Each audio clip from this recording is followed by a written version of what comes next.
सच की दस्तक टीम आज भ्रमण करते हुए हरिद्वार पहुंची है। कहा जाता है कि हरि का द्वार है ये, और यह बात बताते हुए हमें हर्ष होता है कि हरि के द्वार पर हमारी सच की टीम पहुंची है।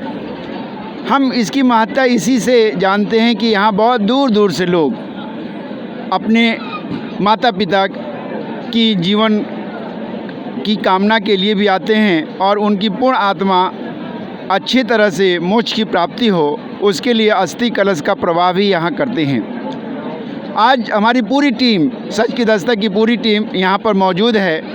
हमारे साथ स्पोर्ट एडिटर मनोज जी भी हैं। हम आपको परिचय कराना चाहते हैं और हरिद्वार आए हैं, ये किस उद्देश्य से आए हैं और क्या इनके बारे में जानते हैं, मैं इनसे जानने का प्रयास करता हूँ। मनोज जी। जी नमस्ते हमारे प्रधान संपादक जी। सबसे पहले मैं आपको धन्यवाद देता हूँ कि आपके सहयोग से मैं यहाँ आ गया और यहाँ आकर के मुझे ये महसूस हुआ कि मैं पहले क्यों नहीं आया। इतना पवित्र, इतना सुंदर, इतना पर्यावरण से परिपूर्ण ये दृश्य है और यहाँ पे आने पर मेरे में एक अजीब सी आध्यात्मिक शक्ति मैं महसूस कर रहा हूँ। अब तो मैं बार बार आऊँ। मैं तो आपसे रिक्वेस्ट करूँगा, प्रार्थना करूँगा कि आप हर महीने आप मुझे यहाँ लाइए। बहुत बहुत धन्यवाद हमारे संपादक जी। अब हम परिचय कराते हैं हमारी स्पोर्ट एडिटर, अभी तो थी मनोज जी, अब न्यूज़ एडिटर हमारी हैं आकांक्षा सक्सेना जी। मैं इनका परिचय कराता हूं। ऐसे ये परिचय की मोहताज तो नहीं है, ये ब्लॉगर हैं, अंतर्राष्ट्रीय लेखक हैं। इनकी कई माने कहा जाए लेखों को हमको भी पढ़ने का मौका मिला है। आज सीधे मैं उनसे बात कराना चाहता हूं। जी हाँ, सच की दस्तक जो राष्ट्रीय मासिक पत्रिका है उसकी न्यूज़ एडिटर भी हैं आकांक्षा जी। हाँ सर, थैंक यू सर। और सर जी ने जो कहा है उस पर आप लोग ज़्यादा ध्यान ना दें, क्योंकि हमारे सर जी भी किसी परिचय का मोहताज नहीं है और वो भी एक बड़ी पर्सनालिटी हैं, एक वरिष्ठ पत्रकार हैं और कई सारे चैनलों में, कई सारे पत्रिकाओं में उनका एक बड़ा सहयोग रहा है, उन्होंने काम किया है। तो आज सच की दस्तक टीम पूरी हरिद्वार में आई है और कहते हैं कि हरिद्वार यानी कि हरि का द्वार। हिंदू धर्म ग्रंथों की मान्यता के अनुसार हम सभी सनातनी जब अपने किसी तीर्थों की यात्रा प्रारंभ करते हैं तो कहा जाता है कि प्रथम यात्रा हरिद्वार से ही प्रारंभ होती है। जैसे जब हमें अगर अमरनाथ जाना है या हमें कैलाश मानसरोवर जाना है, कहीं भी जाना है तो उसकी यात्रा, जो प्रथम यात्रा है वो हरिद्वार से ही शुरू होती है।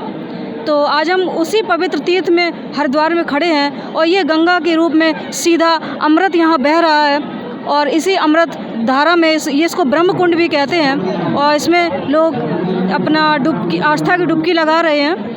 और पीछे आप लोग देख सकते हैं ये मंदिर है, यहाँ पर महर्षि वाल्मीकि जी का जो मंदिर आपको दिख रहा है और यहाँ पर लोग अपने पूर्वजों की अस्थियों को विसर्जन करके उनकी मोक्ष की कामना के लिए यहाँ पर अपना अंतिम एक पूजा करते हैं। और हम सभी लोगों को अपने ज़िंदगी के एक बिजी शेड्यूल से निकलकर अपने धर्म के लिए, अपनी संस्कृति के लिए, अपने पूर्वजों की अथक प्रयासों के लिए और अपने पुराणों को एक जीवंत करने के लिए और एक सारी दुनिया को ये बताने के लिए कि हिंदुत्व क्या है, भारत की अनंत प्राचीन सनातन संस्कृति क्या है, हमारे तीर्थों का महत्व क्या है, ये बताने के लिए हमको अपने बिजी शेड्यूल से निकलकर हरिद्वार ज़रूर आना चाहिए। और मैं यही कहना चाहूँगी कि एक बार हरिद्वार ज़रूर आइए। तो देखते रहिए सच की दस्तक, जो सच पहुँचाए आप तक। चलो हम लोग बात करेंगे यहाँ के स्थानीय से। आपका नाम?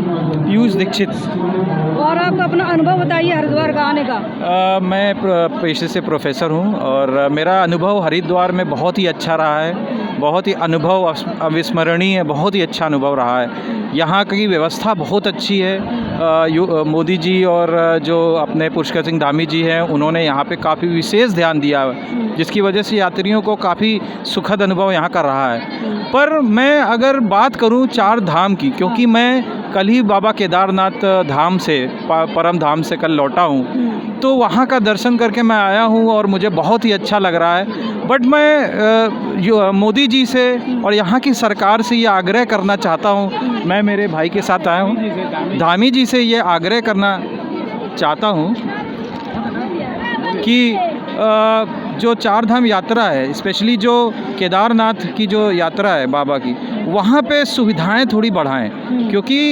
यात्रियों को काफ़ी वहाँ पे तकलीफ़ झेलनी पड़ती है। जैसे हम लोग जाके आए तो हम प्रत्यक्ष देख के आए कि किस प्रकार से वहाँ यात्री काफ़ी परेशान हुए।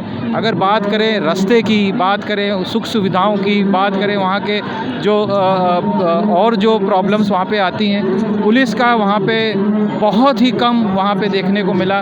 तो मैं ये उनसे विशेष आग्रह करूँगा कि लोगों की जो छोटी छोटी ज़रूरतें हैं, जैसे सुलभ शौचालय हो गए, जैसे पानी की व्यवस्था हो गई, रहने का और चिकित्सा जो मूलभूत जो सुविधाएं हैं, इसको बहुत बढ़ानी चाहिए, क्योंकि लोग अब बहुत ही ज़्यादा यहाँ की तरफ आकर्षित हो रहे हैं, हिंदू धर्म के प्रति आकर्षित हो रहे हैं। तो यहाँ के लिए सुख सुविधाओं को काफ़ी बढ़ावा देना चाहिए। अगर ये करेंगे तो मुझे ऐसा लगता है आगे आने वाले समय में काफ़ी लोग यहाँ की ओर प्रस्थान आप करेंगे। ये बताइए, जो राजस्थान में एक हिंदू की टारगेट करके एक हिंदू को ज़बरदस्ती मारा गया है, जिसका नाम है कन्हैया लाल जी, इस पर आपको सरकार से क्या आपका गुस्सा है, क्या नाराज़गी है, या आप क्या कहना चाहेंगे?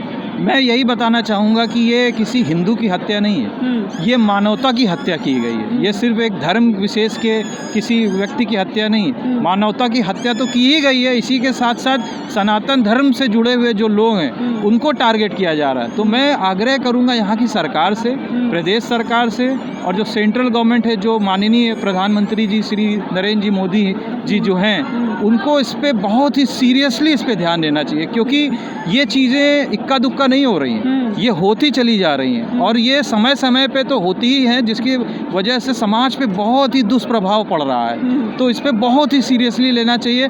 मैं आग्रह करना चाहूँगा विशेषकर जो संत समाज है, हमारा जो संत समाज है, जो अयोध्या में, हरिद्वार में और काफ़ी जगहों पे जो हैं, उनको बहुत ही सीरियसली इसको लेना चाहिए, और इनको आगे आकर के हमारे सनातन धर्म को लीड करना चाहिए। आगे आकर के बच्चे को जागरूक करना चाहिए कि सनातन धर्म क्या चीज़ है, उनको आगे आकर के हमारे समाज को आगे लाना चाहिए, क्योंकि ये चीज़ें समाज के लिए और भारत के लिए बिल्कुल सही नहीं है। तो मैं चाहूँगा कि सरकारें और विशेषकर जो हमारा संत समाज है, महामंडलेश्वर जी जो हैं, उनको आगे आना चाहिए, और हमारे जो हमारा हिंदू समाज है, इसको बेहद अच्छे रूप से जागृत करना चलो चाहिए। आप बस ये मैं यही बताइए बताना कि योगी चाहूँगा। जी का शासन कैसा चल रहा है? हमारे योगी जी तो महंत हैं, योगी जी तो बहुत ही अच्छा उनका शासन प्रशासन चल रहा है। जहाँ पे कुछ साल पहले जो 8-9 बजे के बाद निकलना दूभर हो जाया करता था, आज हम 12-1 बजे तक बिना किसी संकोच के, बिना किसी निडर होकर के हम सड़कों पे निकलते हैं। ठीक है, तो बाबा जी का शासन बढ़िया चल रहा है ना? बेहतरीन चल रहा है। बहुत बढ़िया। बाबा जी का शासन कैसा चल रहा है योगी जी का? जय हो योगी जी की। अच्छा चल रहा, वेरी गुड से भी अच्छा। जय हो मोदी जी की।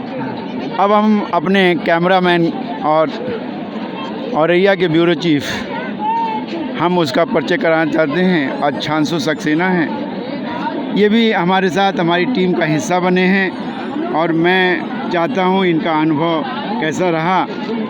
पहले अपने बारे में पूरा बताइए अच्छांशु जी। आप आए हरिद्वार, ऋषिकेश भी गए, सच की दस्तक टीम आपके साथ है, कैसा लगा? तो देखो, ये तो सच की दस्तक टीम कोई बाहर की टीम नहीं है, ये तो हमारी खुद की अपनी टीम है।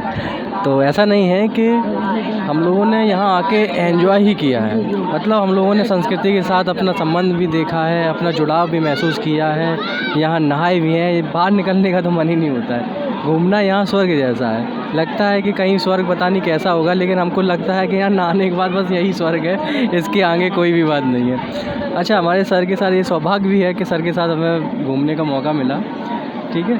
और हम लोग काफ़ी दूर घूम के आए हैं, और शायद अगर मौका मिला भविष्य में 1-2 दिन अगर और रुके यहाँ पे तो और भी घूमेंगे, ठीक है। और एक्सपीरियंस अगर पूछा जाए हमारा घूमने का, तो बहुत ही सॉलिड रहा है, बहुत ही अच्छा रहा है। और मैं कामना करता हूँ कि सर के साथ ऐसे ही हमेशा घूमने का मौका मिलता रहे। और हमारी सच की दस्तक टीम की तरफ से मैं आपसे ही बोलता हूँ कि आप भी आइए और घूमिए और यहाँ के माहौल का आनंद उठाइए, ठीक है। जय भोलेनाथ। धन्यवाद। अब मैं यहीं पर इस कार्यक्रम को समाप्त करता हूं। हमारे साथ कई लाइव जुड़े थे, और सच की दस्तक पूरी टीम की तरफ से मैं ब्रजेश कुमार, सच की दस्तक हरिद्वार।